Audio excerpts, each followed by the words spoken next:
हाँ जी बेटा, अभी चेक करो, drop message in the group, check now, group message check now.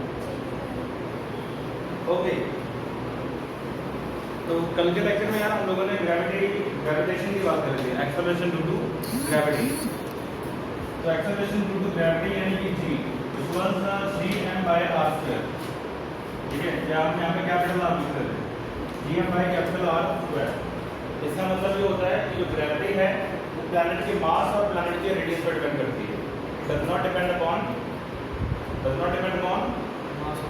Mass of the object. ठीक है, और तुम क्वेश्चन बोल रहे थे कि बॉडी का जो वेट है वो mg है। ठीक है, तो वो वैल्यूज बराबर क्यों नहीं आ रही है? वैल्यूज इसलिए बराबर नहीं आ रही है क्योंकि जो g है ये बॉडी के मास पे डिपेंड करता ही नहीं है। The value of g is depending only on the mass of the planet and the gravitation, and the radius of the planet. ठीक है, बाकी और बात करेंगे। तो acceleration due to gravity gm/r²। अब आज के लेक्चर में आपको बेसिकली ये बताना है कि how the gravity varies with the height and depth. Gravity किस तरह से वेरी करती है हाइट और डेप्थ के साथ। ठीक है, तो ग्रेविटी के लिए जो क्वेश्चन मैंने आपको बताए थे, क्वेश्चन नहीं, इसका बेसिक कंसेप्ट आपको तो बता दिया था, gm/r² होती है। ओके, प्लैनेट मास प्लैनेट रेडियस पर डिपेंड करती है, किसी बॉडी के शेप और साइज पर डिपेंड नहीं करती, सिर्फ प्लैनेट की डायमेंशन पर डिपेंड करती है। और इसकी वैल्यू प्लैनेट अर्थ के लिए आपको बताई थी 9.8 metre per second square. Value for earth इसकी वैल्यू कितनी होती है? 9.8 metre per second square. And this is maximum on और near the surface of earth. Surface of earth के नजदीक या सरफेस ऑफ अर्थ के ऊपर तो gravity is maximum, which is 9.8 metre per second square. यानी कि ये अगर अर्थ है तो बच्चे यहाँ पे सरफेस ऑफ अर्थ के ऊपर यहाँ पे जी की वैल्यू क्या है? 9.8 मीटर पर सेकेंड स्क्वायर है। अगर हम बहुत ऊपर की तरफ जाते हैं या अंदर की तरफ जाते हैं नीचे, तब वैल्यू ऑफ ग्रेविटी जो होगी इट विल डिक्रीज। और यहाँ पे जी की वैल्यू डिक्रीज करेगी। और इस बात का प्रूफ मैं आपको आज के लेक्चर में दे दूंगा, राइट, कि how the gravity varies when we go above the surface of earth. यानी अगर हम यहाँ पे रॉकेट में बैठ के काफ़ी ऊपर चले जाएं तो value of gravity will be decreasing. Gravity decrease करेगी because we all know that gravity depend upon r², 1/r²। अगर हम ये बॉडी लेते हैं, ठीक है, और यहाँ कोई बॉडी पड़ी है इस जगह पे, तो इस जगह पे जो बॉडी का वेट होने वाला है वो वेट काफ़ी कम होगा, वेट इज लेस। और अगर हम इसी बॉडी को यहाँ रखते हैं, सेम बॉडी यहाँ रखते हैं सरफेस के ऊपर, तो यहाँ पे वेट इज मोर।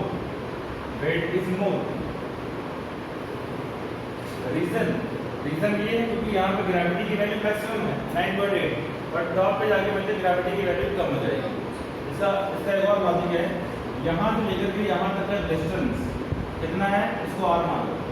जो बॉडी यहाँ रखी है इन दोनों बॉडीज के बीच में इसका मास है और इसका मास है capital M.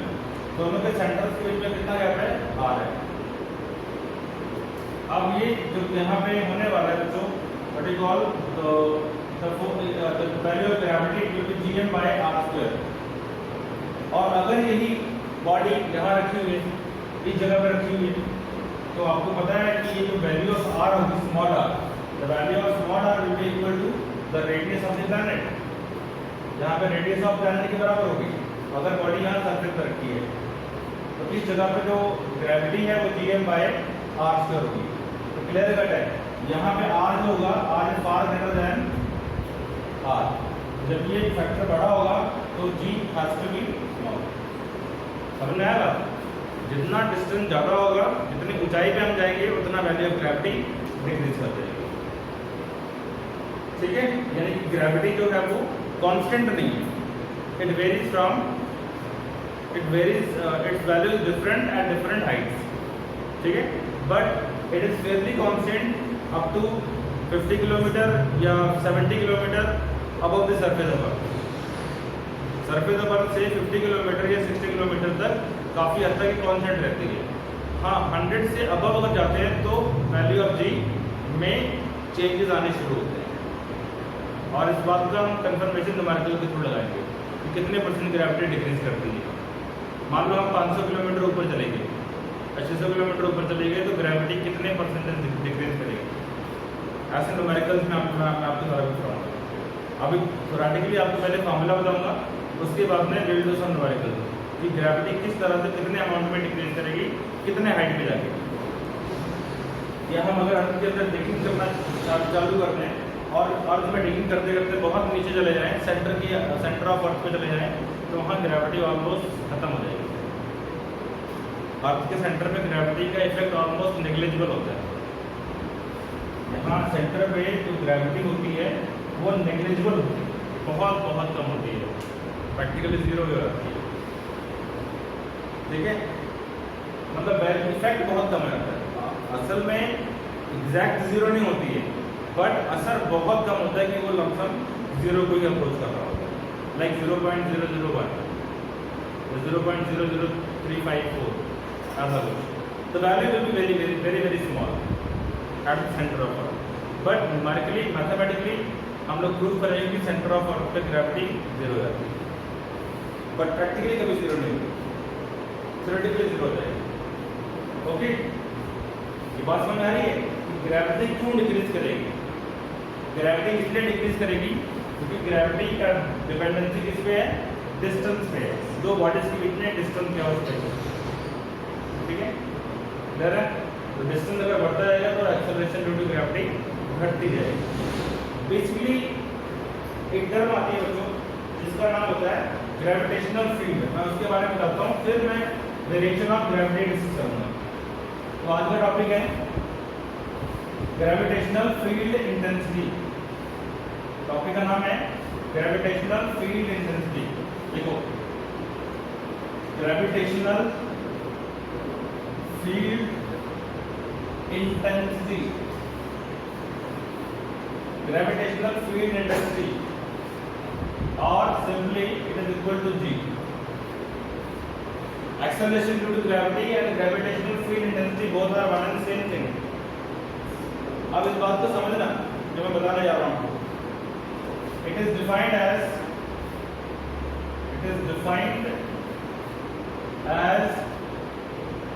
force per unit test mass, force per unit test mass। और इसके लिए सिंबल बनाएंगे हम लोग। इसका सिंबल होगा बच्चों, symbol will be easy. Easy का मतलब हुआ यहाँ पे ग्रेविटेशनल फील्ड इंटेंसिटी, ठीक है। ग्रेविटेशनल फील्ड इंटेंसिटी ईजी, इसका जो फॉर्मूला बनता है वो बनता है force per unit mass, force per unit mass. Acceleration नहीं होगा। अब देखो क्या है, अभी आपको समझ आएगा। देखो यहाँ एक छोटा सा मास है, स्मॉल मास, ठीक है, जिसको मैं टेस्ट मास बोल रहा हूँ। टेस्ट मास, इसको टेस्ट मास इसलिए बोलते हैं क्योंकि ये टेस्टिंग करेगा। यहाँ पे अर्थ है, ये मेरी अर्थ है, और ये अर्थ का ग्रेविटी जी फील्ड इसको बोलते हैं, ग्रेविटी फील्ड जोन। ये अर्थ का ग्रेविटी फील्ड जोन है। और अभी जो मास कहाँ पे है, इन स्पेस। स्पेस में ग्रेविटी, स्पेस में वैल्यू ऑफ ग्रेविटी इज 0, है ना। स्पेस में ग्रेविटी 0 हो जाती है, उसका इफेक्ट नहीं होता, ठीक है। अब अगर यहाँ पे स्पेस में ग्रेविटी 0 हो गई तो इसका मतलब क्या होगा कि इस मास के ऊपर जो फोर्स एक्सपीरियंस हो रहा है वो कितना हो रहा है, 0 हो रहा है, फोर्स एक्सपीरियंस नहीं हो रहा है। लेकिन अगर हम इस मास को उठा के यहाँ ले आते हैं, यहाँ पे टेस्ट मास को जब मैं यहाँ पे ले आया तो मैंने ये देखा कि जो मास है, ये मास अपने आप इसकी तरफ चलना शुरू कर देगा। ये जो मास है it moves towards capital M. ऐसा देखा है, जैसे ये है, ये पेन है, ये स्मॉल एम है और हमारी अर्थ का मास बड़ा है। क्या देखा आपने? ये मास अर्थ की तरफ मूव किया, मास अर्थ की तरफ मूव किया। देखो इसको जब गिराते हैं, ये हमारा टेस्ट मास है। अगर मैंने इसको यहाँ से ड्रॉप किया तो ये अल्टीमेटली बड़े मास की तरफ गिर रहा है, ना कि अर्थ इसकी तरफ गिर रही है। ठीक है, इसका मतलब ये हुआ कि ये जो बड़ा मास है ये एक सोर्स है, source of a certain kind of magical field. This is a magical field around it. इसके सराउंडिंग में कुछ 100 किलोमीटर तक एक मैजिकल फील्ड है, जिसको हम लोग ग्रेविटेशनल फील्ड बोल देते हैं। अगर किसी पार्टिकल को, किसी बॉडी को इसके ग्रेविटेशनल फील्ड में लेकर आओगे तभी ये अट्रैक्ट होगा, और कभी भी यहाँ पर है, लेकिन वो पार्टिकल जो है इस अर्थ के ग्रेविटेशनल फील्ड से परे है, बाहर है। समझ रहे हो? यानी कि जब ये मास जो है अर्थ की ग्रेविटेशनल फील्ड में जाएगा तब इस मास पे क्या लगनी है? फोर्स लगनी है। तब उस मास पे फोर्स लगनी है, और यहाँ पे कोई फोर्स नहीं है, नो फोर्स, नो फोर्स नहीं है, इसके ऊपर कोई फोर्स नहीं लगनी है। लेकिन जब मैं इसको यहाँ पे, और इसको तुम मान लो ये इंफिनिटी पे है, एट इंफिनिटी, ठीक है, असम्पशंस है बहुत सारे, एट इंफिनिटी। और आपको पता है जो फोर्स का मामला होता है Gmm/r² होता है। अगर r की वैल्यू इंफिनिटी पुट कर देंगे तो समथिंग ओवर इंफिनिटी 0, तो फोर्स 0 बन जाएगी। ठीक, अब अगर इस मास को मैं यहाँ उठा के लाया जो कि काफी 100 किलोमीटर का फील्ड है, मतलब सरफेस ऑफ अर्थ से काफी 100 किलोमीटर के रेडियस में ये ग्रेविटेशनल फील्ड अर्थ का फैला हुआ है। या ऐसे मान लो कि यहाँ पे एक छोटा सा मास है, हमने देखा कि ये मास ना इस तरफ मूव करना शुरू कर दिया, ऐसे मूव कर रहा है मास, और यहाँ पे एक पर्दा लगा हुआ है, यहाँ पे एक कर्टन लगा हुआ है, और उस कर्टन के पीछे एक बड़ा सा मास है। हमने देखा कि ये मास इसकी तरफ मूव कर रहा है और यहाँ बीच में पर्दा लगा हुआ है। तो यहाँ पे बीच में है क्या? इनविजिबल फील्ड है जो दिखती नहीं हमें, इनविजिबल फील्ड है जिसकी वजह से ये मास बड़े मास की तरफ खींचता चला जा रहा है। जैसे मैंने आपको पेन ड्रॉप करके दिखाया, ये पेन ड्रॉप क्यों हो रहा है?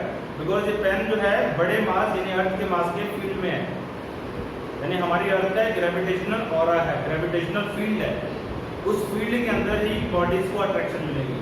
मान लो मैंने इसको इतनी जोर से फेंका, इतनी जोर से फेंका कि अर्थ की ग्रेविटेशनल फील्ड से बाहर चले गए। रॉकेट लॉन्चिंग का प्रिंसिपल यही होता है, जब रॉकेट जो एस्ट्रोनॉट्स होते हैं जो बाहर जाते हैं तो उनका प्रिंसिपल यही होता है कि उनको इतनी तेज वेलोसिटी से फेंका जाता है कि वो अर्थ के ग्रेविटेशनल पुल से बाहर चले जाते हैं, अर्थ के ग्रेविटेशनल फील्ड से बाहर चले जाते हैं। यहाँ से जब रॉकेट को उड़ाया गया ना, जब रॉकेट जब उड़ता है ऐसे, तो इसकी स्पीड इतनी ज़्यादा होती है कि ये ग्रेविटी फील्ड को बाहर खींचते हुए निकल जाता है, और that velocity is named as escape velocity, जो कि हम पढ़ेंगे इसी चैप्टर के अंदर, लास्ट वाला टॉपिक है। अगर कम स्पीड से जाएगा तो बच्चे को बाहर निकल नहीं पाएगा, तो घूमता रहेगा बीच में, वापस कैसे आएगा? तो घूमता रहेगा यहाँ पे, तो घूमता कैसे रहेगा? हाँ, अगर मान लो यहाँ आगे वो उसके आगे नहीं जा पा रहा है, तो अगर अपने इंजन को वो बिल्कुल चालू रखेगा तो वहीं पे जाके टिक जाएगा, एक जगह पे जाके, उसके आगे वो बढ़ ही नहीं पाएगा, और जैसे फ्यूल खत्म होगा नीचे आ जाएगा। कैसे? बिल्कुल वापस आएगा, नहीं तो रिलेशन फेल हो जाएगा। एग्जैक्ट वैल्यू का क्या है? आगे रोके ग्रेविटी फील्ड जोन की एग्जैक्टनेस मतलब कहाँ तक है? बच्चे काफी ऊंचाई तक है, एग्जैक्टली इसको मैं नहीं बता सकता आपको, काफी अगर आप गूगल कर लोगे तो आपको पता लग जाएगा। ठीक है 300-400 किलोमीटर मेरे ख्याल से तेज होगी एग्जैक्टली आया हमारे अर्थ के अगर प्लैनेट अर्थ के जिसको बाहर जाना है उसके ग्रेविटी फील्ड से बाहर जाना है तो आपको 11.2 किलोमीटर पर सेकंड की स्पीड चाहिए आपको 11.2 किलोमीटर की 11.2 किलोमीटर पर सेकंड सी एक सेकंड में 11.2 किलोमीटर की स्पीड चाहिए this is called escape speed of the planet earth से अगर आपको किसी चीज़ को बाहर फेंकना है यानी प्लैनेट अर्थ की ग्रेविटी इफेक्ट से बाहर फेंकना है तो आपको 11.2 किलोमीटर मिनिमम स्पीड चाहिए मैक्सिमम जितनी मर्जी ले लो बट मिनिमम इतनी स्पीड चाहिए और जब रॉकेट बाहर निकलता है ना एटमॉस्फेयर ऑफ अर्थ से I mean gravity field of earth से बाहर निकलता है तो वो इतनी स्पीड गेन करके निकलता है अगर इससे कम स्पीड होगी तो रॉकेट कोई बाहर जा नहीं पाएगा इसको इसकी वेलोसिटी बोलते हैं जो कि हम पढ़ेंगे अगले आगे 2-3 टॉपिक के बाद में आता है टॉपिक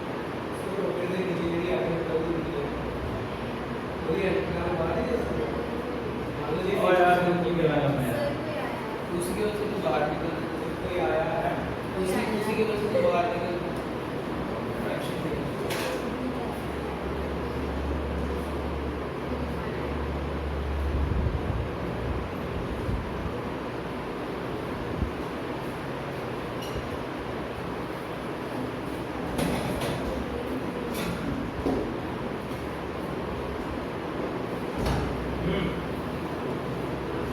जी आगे निकलते हैं दोनों में मार सर हैं उसे क्या तो लोग थे लोग ये चले देवी आगे निकल तो दियो का रास्ते में यार फ्यूल जब तक आगे नहीं निकलेगा तो फ्यूल चलेगा आगे निकलेगा और वो इंजन में थ्रस्ट होता है उसमें तो रॉकेट इंजन होता है तो वो चलते हैं तो उनका जो थ्रस्ट होता है प्रेशर जितने प्रेशर से वो नीचे की तरफ वो एग्जॉस्ट गैसेस फेंकते हैं उतने ही रिएक्शन से वो आगे बढ़ते हैं न्यूटन थर्ड लॉ से रॉकेट का propulsion मतलब ऊपर उड़ना that is basically the example of Newton third law and conservation of momentum चलिए तो यहाँ पर बात कर रहे थे तो यहाँ पे जो बीच में क्या है कब्जा मैंने लगा दिया you don't know what is here but you are only seeing the effect मतलब मैं यहाँ पे खड़ा हूँ और देख रहा हूँ कि कोई चीज़ अगर ऊपर फेंकी हुई गिर रही है तो I can only see the effect मैंने इफेक्ट देखा है गिरना इज कॉल्ड इफेक्ट आई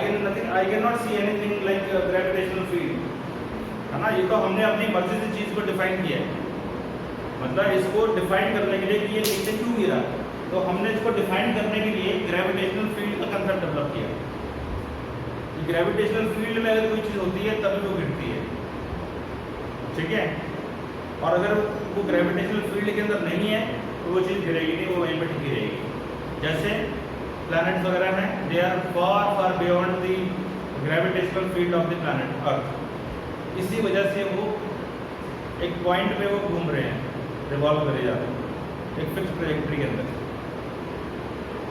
ठीक है because they are beyond the gravitational field of the planet clear है कोई डाउट यहाँ पर ग्रेविटेशनल फील्ड इंटेंसिटी का मामला क्या है force given per unit mass अगर हम यहाँ पे फोर्स की वैल्यू देखें तो क्या होगा Gmm by r square divide by mass कौन सा मास ये test mass okay test mass जो है क्या करेगा ये टेस्टिंग करता है इसका नाम टेस्ट मास क्यों रखा है बिकॉज ये टेस्टिंग कर रहा है किसकी प्रेजेंस ऑफ फील्ड की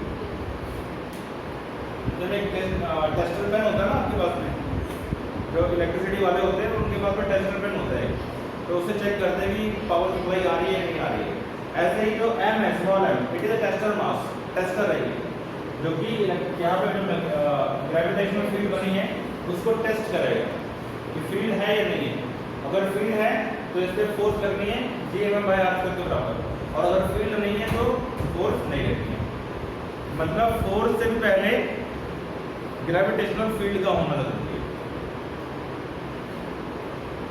ठीक है ओके तो देयरफॉर जो ग्रेविटेशनल फील्ड इंटेंसिटी वैसे ग्रेविटेशनल फील्ड की बात अगर मैं करूं तो उसको एग्जैक्टली डिफाइन नहीं कर सकते हैं ग्रेविटेशनल फील्ड जो होती है ना GF it is not definable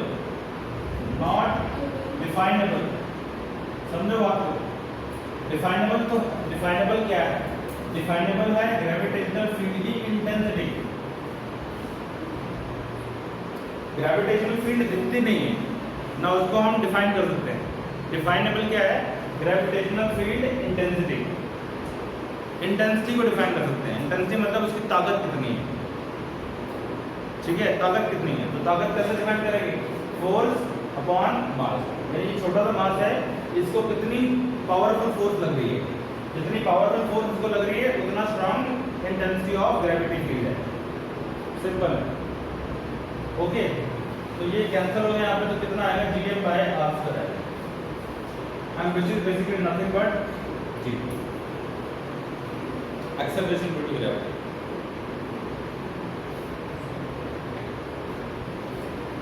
okay, तो ग्रेविटेशनल फील्ड इंटेंसिटी जो होता है बच्चे, उसका फॉर्मूला क्या है? एक्सेलरेशन ड्यू टू ग्रेविटी के बराबर ही है। मतलब इसीलिए मैंने लिखा ग्रेविटेशनल फील्ड इंटेंसिटी, या उसी को आप gravitation acceleration due to gravity बोल देते हो। Both are one and same thing, both are one and same thing.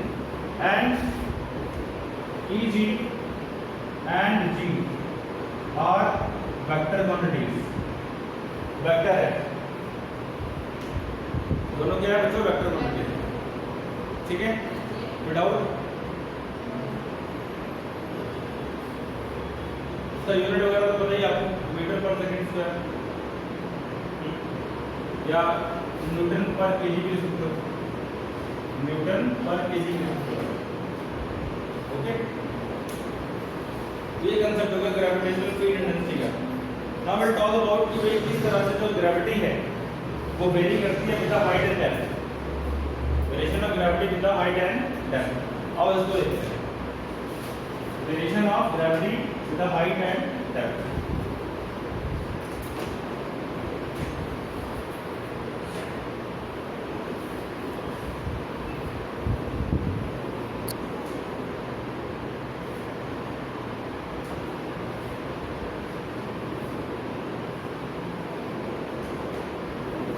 Okay, yes.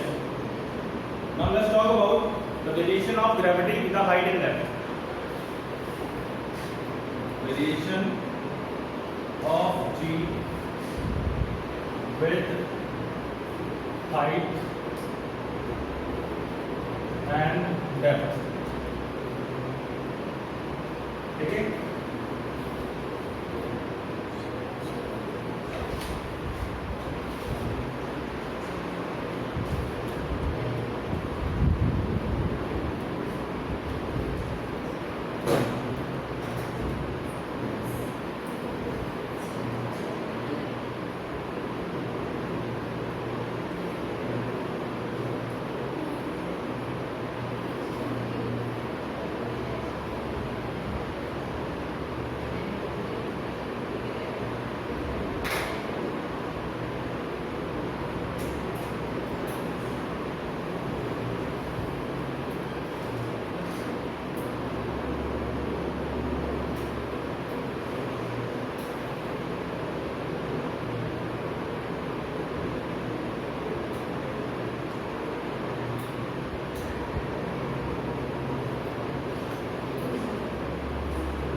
Okay, तो variation of g with the height and depth, ठीक है, इसकी बात कर रहे हैं। आओ देखो ग्रेविटी किस तरह से हाइट और डेप्थ के साथ वेरी करती है। ग्रेविटी हाइट और डेप्थ के साथ में किस तरह से वेरी करती है। तो पहला टॉपिक है case 1, variation due to height, ठीक है। हाइट की वजह से क्या वेरिएशन आएगी? Case 1, case 1, okay. देखो दिस इज अवर अर्थ, और ये अर्थ का रेडियस है बच्चों r, ठीक है, और ये अर्थ का सेंटर है O, और यहाँ पे कोई बॉडी है जो कि h हाइट पे है। कितने हाइट पे है? h हाइट पे है, यानी कि सरफेस ऑफ अर्थ है, उससे कितनी ऊंचाई पे है? h ऊंचाई पे रखी हुई है, ठीक है। तो मुझे यहाँ पे I want to find out the value of gravity at this point. इस पॉइंट पे मुझे पता है ग्रेविटी कितनी होती है, 9.8 मीटर पर सेकेंड स्क्वायर। बेटा मैं इसको ना ग्रेविटी बोल रहा हूँ, अदरवाइज एक एक्सेलरेशन ड्यू टू ग्रेविटी है। मैं शॉर्ट में बोल रहा हूँ ग्रेविटी इस पॉइंट पे सरफेस पे ग्रेविटी कितनी है, 9.8 है। ऊपर गए एच हाइट ऊपर गए, ग्रेविटी की वैल्यू कितनी है, डेफिनेटली इससे कम आएगी। मैंने आपको पहले बताया अभी, तो 1/r² के हिसाब से वेरी करती है। एग्जैक्टली किस पैरामीटर में हम इसको डिफाइन करेंगे, एग्जैक्टली क्या वैल्यू बनेगी। अगर मैं कहता हूँ आपसे 100 किलोमीटर ऊपर गए तो एग्जैक्टली वैल्यू कितनी कम होगी ग्रेविटी की।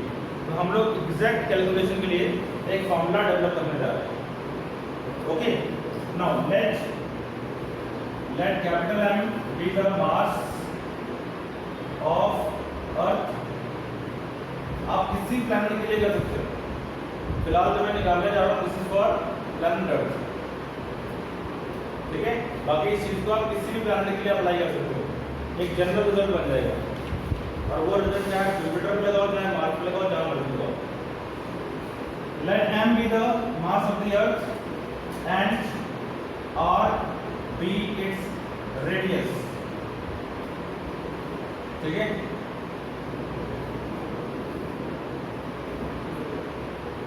let R be its radius and let G dash be the gravity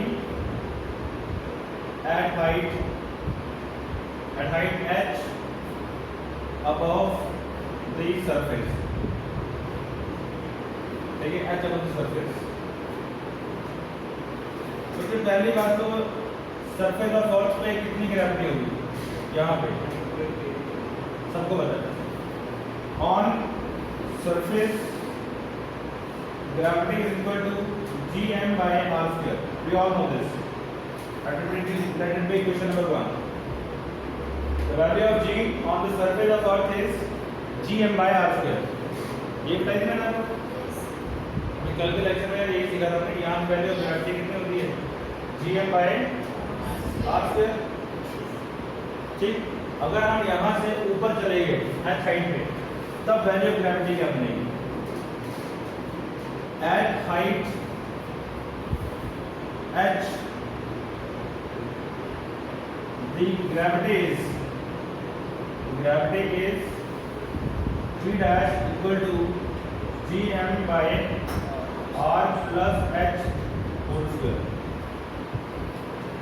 r plus h, जब यहाँ चले गए तो यहाँ से यहाँ तक का डिस्टेंस कितना होगा, r plus h। भाई डिस्टेंस सेंटर से लेंगे ना, सेंटर से r plus h की हाइट, ठीक है, सेंटर से r plus h की height. Let it be question number 2, ठीक है। G dash क्या, G dash is the gravity at that point, यहाँ पे। अब एक काम करते हैं, let us divide equation 2 by 1। dividing 2 by 1। let us divide 2 by 1, okay. Number 2 को हम डिवाइड करेंगे नंबर 1 के साथ, ओके। तो नंबर 2 डिवाइडेड बाय नंबर 1 क्या वैल्यू बनेगी बच्चों इसकी, जो बनेगा G dash by G equal to Gm/r plus h whole square divide by Gm/r²। Gm हो गया, और ये क्या बनेगा, r² by r plus h whole square. बोलो clear. This is the value of G dash by G, okay. Now अब इसको मैं ऐसे लिख सकता हूँ, G dash equals to r² by r plus h whole square into G, ये वैल्यू है। ये फॉर्मूला 100% करेक्ट है, 100% ट्रू। इस फॉर्मूले को आप जब मर्जी जैसे मर्जी लगाओ। This is the value of gravity eight height h above the surface of अर्थ, ये फॉर्मूला बना। और बहुत क्लियर कट यहाँ पे दिख भी रहा होगा आपको कि ये जो डिनोमिनेटर है यहाँ r प्लस h का होल स्क्वायर है और ऊपर न्यूमरेटर में r स्क्वायर है, मतलब डिनोमिनेटर हमेशा बड़ा होगा, डिनोमिनेटर हमेशा बड़ा होगा। r प्लस h का होल स्क्वायर है, यानी r इतना और r प्लस h, तो यार r plus h will be always greater than r, नहीं r plus h will be always greater than r, yes और नो? तो डिनोमिनेटर हमेशा बड़ा ही रहेगा। अगर डिनोमिनेटर बड़ा रहेगा तो ग्रेविटी की वैल्यू कम रहेगी। अब इनवर्स में है तो यहाँ लिखते हैं clearly g dash is lesser then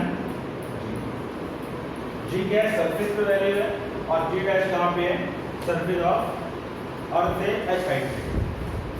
तो वो फॉर्मूला हमेशा सही है, ठीक।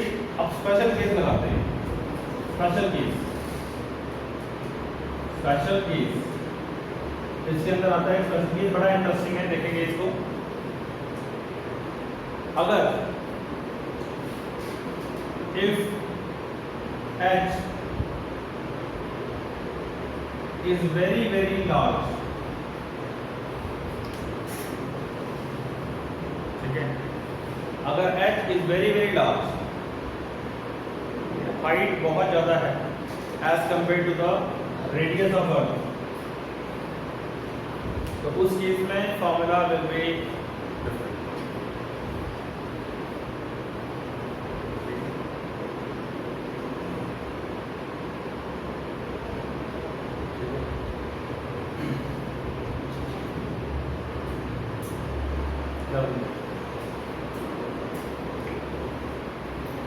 देखो एक मैं यहाँ पे एक स्टेप अप्लाई करने जा रहा हूँ, मैं यहाँ पे r की वैल्यू कॉमन ले रहा हूँ, r कॉमन ले रहा हूँ। यहाँ से ऐसा लिखते हैं g dash equal to r square divide by, अगर बॉटम पे डिनोमिनेटर पे r स्क्वायर बाहर ले लो तो 1 प्लस h बाय r बनेगा, बोलो प्राथमिक ग्रेविटी। यहाँ मैंने क्या किया, r स्क्वायर कॉमन ले लिया, भाई ऊपर सारा क्या स्क्वायर था ना, तो r स्क्वायर ही बाहर आएगा क्या नहीं? मैथ का स्टेप है, लगा पता कि नहीं पता लगा? देख लो यार, कैंसिल हो गया, g dash will be equal to, ये पूरा ऊपर गया 1 plus h by r power -2 into g। इसको ऐसे लिख सकते हैं,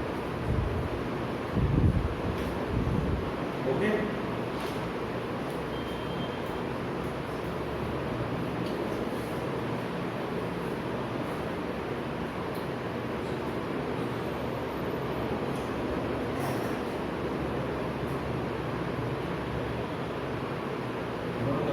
समझ नहीं आया?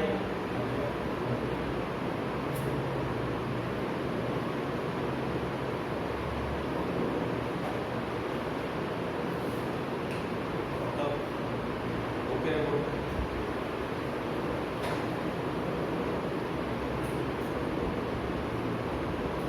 अब मैं स्पेशल केस बता रहा हूँ आपको। इफ स्पेशल केस,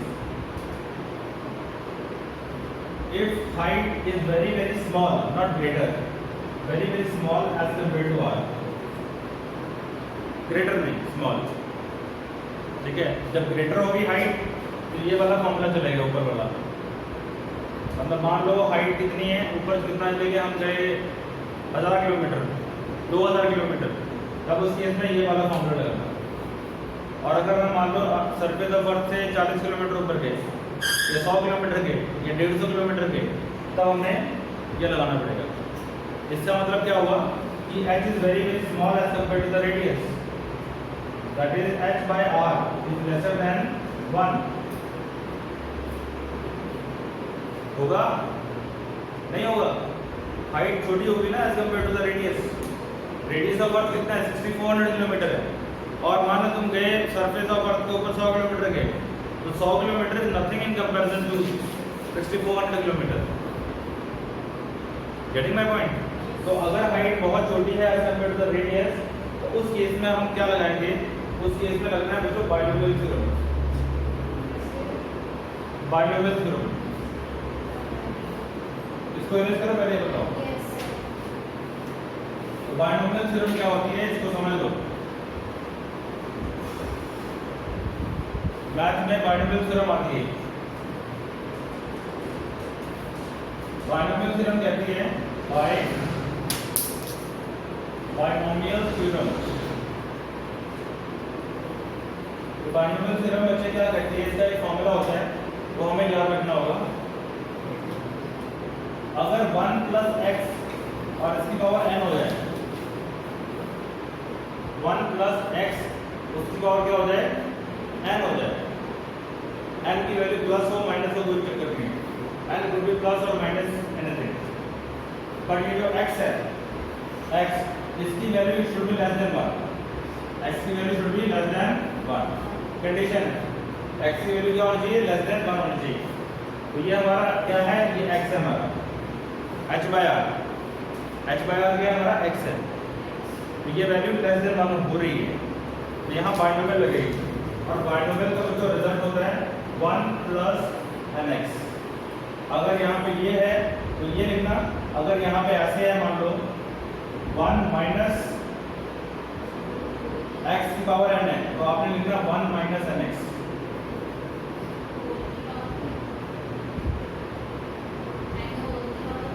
हाँ पूरे की पावर है, आपने बेसिकली इसी फॉर्मूले को याद रखना है। और वो एक स्पेशल केस है 1 माइनस एक्स की पावर n वाला हो, तो आपने 1 माइनस nx कर देना। असल में फॉर्मूला क्या होता है, फॉर्मूला होता है 1 प्लस nx। अगर पूरा फॉर्मूला तुम्हें लिख के दिखाऊं मैं तो फॉर्मूला जाता है बच्चे n into n minus 1 x square by 2 factorial plus n into n minus 1 n minus 2 x cube divide by 3 factorial. Physics में जरूरत नहीं है, मैं आपको रीजन बताता हूँ जरूरत क्यों नहीं है। फिजिक्स में हमें जरूरत नहीं है, फिजिक्स में हमारे लिए बायनोमियल थ्योरम पसंद नहीं है। मैथ के अंदर तो बड़ा जबरदस्त है, काफी कॉम्प्लिकेटेड है। फिजिक्स में खाली बस इस रिजल्ट को देखना है 1 plus nx। Reason we have neglected higher powers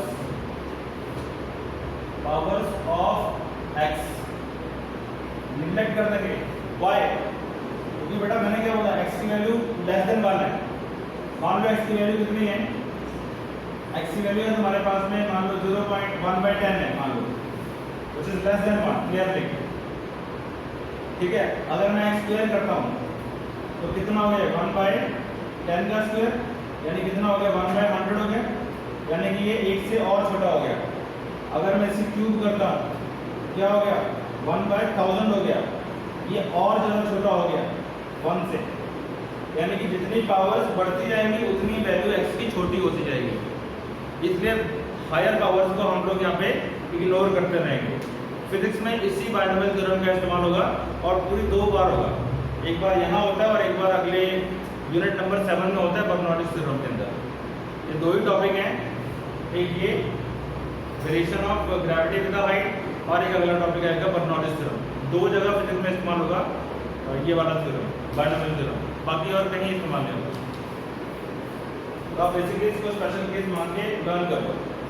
ये एक यूनिक फॉर्मूला 1 प्लस एक्स हो पावर n हो 1 प्लस nx कर देना और कंडीशन x की वैल्यू लेस देन 1 होनी चाहिए। यहाँ पे ये हमारा x है, ठीक है। नाउ हमें दिख रहा है as h by r is less than 1, therefore we can use binomial theorem BT मतलब binomial theorem.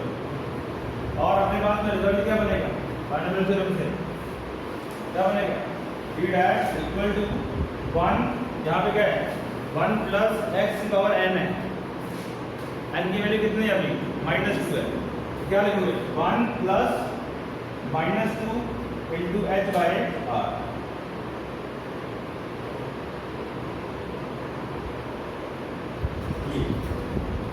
One plus nx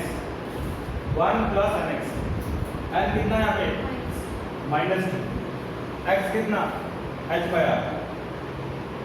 here ठीक है sir, here n is equal to -2 and x is equal to h by r। ठीक है बच्चों, clear है, result हो रहा है। क्या फॉर्मूला बना, g dash equal to 1 minus 2h by r into g। ये बना expression for gravity, expression for gravity, ठीक है। This is expression for gravity. तो clearly again the value of g is decreasing with respect to height. जितना ऊपर जाते जाएंगे उतना वैल्यू ऑफ g डिक्रीज करती जाएगी। दोनों फॉर्मूले लगाने के बाद ये फॉर्मूला कब लगाना, जब हाइट कम हो, नीचे वाला कम हाइट पे, और अगर हाइट 1000 किलोमीटर से ज़्यादा हो तो ये लगाएंगे। मतलब एक ऑन एन एवरेज पैरामीटर है, 1000 किलोमीटर के ऊपर हाइट के लिए ये वाला फॉर्मूला, और उससे कम के लिए ये वाला। अदरवाइज वो फॉर्मूला 100% सही है, जहाँ मर्जी जब मर्जी लगाओ। बट अगर हाइट छोटी है तो आप डायरेक्टली ये लगाओ, उसमें आपको स्क्वायर रूट वगैरह खोलना पड़ेगा, स्क्वायर खोलना पड़ेगा, थोड़ा कॉम्प्लिकेशन हो सकती है कैलकुलेशन में। इससे तुरंत हो जाएगा। तो जैसे मैं बोलता हूँ, my question is find the value of gravity. Question है find g at 50 kilometre above the surface of earth, ठीक है। टेक g इक्वल टू 10, ठीक है, metre per second square on earth, on surface of earth, on surface of earth, okay.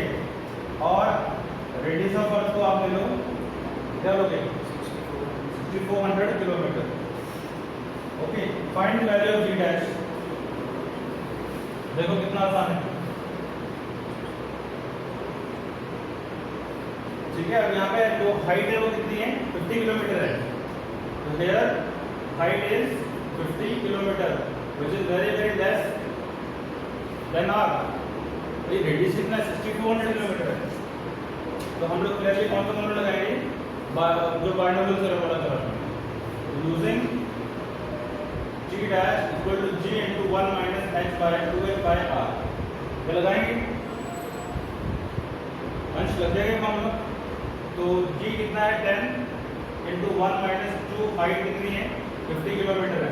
तो 50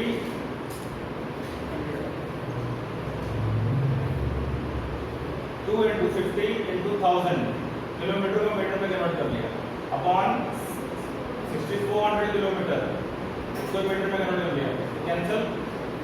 तो 10 minus 100 divide by 6400, ये बनेगा।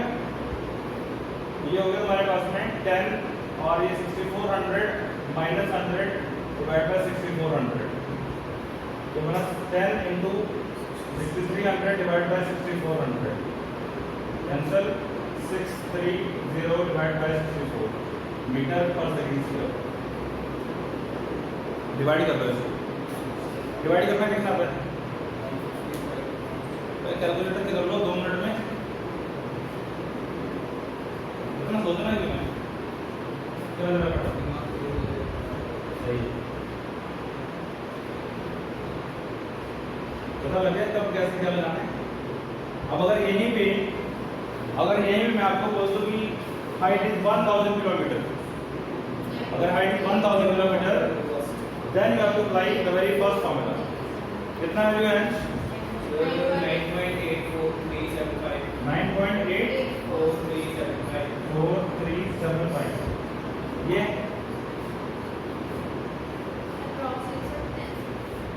इसका मतलब ये हुआ कि ग्रेविटी में वेरिएशन ना के बराबर है। इसका मतलब ये हुआ ग्रेविटी में वेरिएशन ना के बराबर है। सीधे नहीं, मैं आपको फील करवा रहा हूँ यार। अब यहाँ पे मैं क्या करता हूँ, आपको मैंने बोल दिया कि ये जो हाइट है 200 किलोमीटर है, चलो करके दिखाओ फटाफट। हाइट 200 किलोमीटर है, आप बताओ, ठीक है। तो ऑलमोस्ट नो चेंज, इन जी। अब हम यहाँ पे 200 किलोमीटर ऊपर चलेंगे। ओके, तुम्हारे लिए क्वेश्चन है find the height of the earth, sorry find the gravity. ये लिस्ट करता हूं मैं, तुम्हारे लिए होमवर्क है सबके लिए। Question 1 homework, find g at 200 kilometre above the surface of earth, take g equal to 10 meter per second square and question number 2, find g at h equal to 1600 kilometer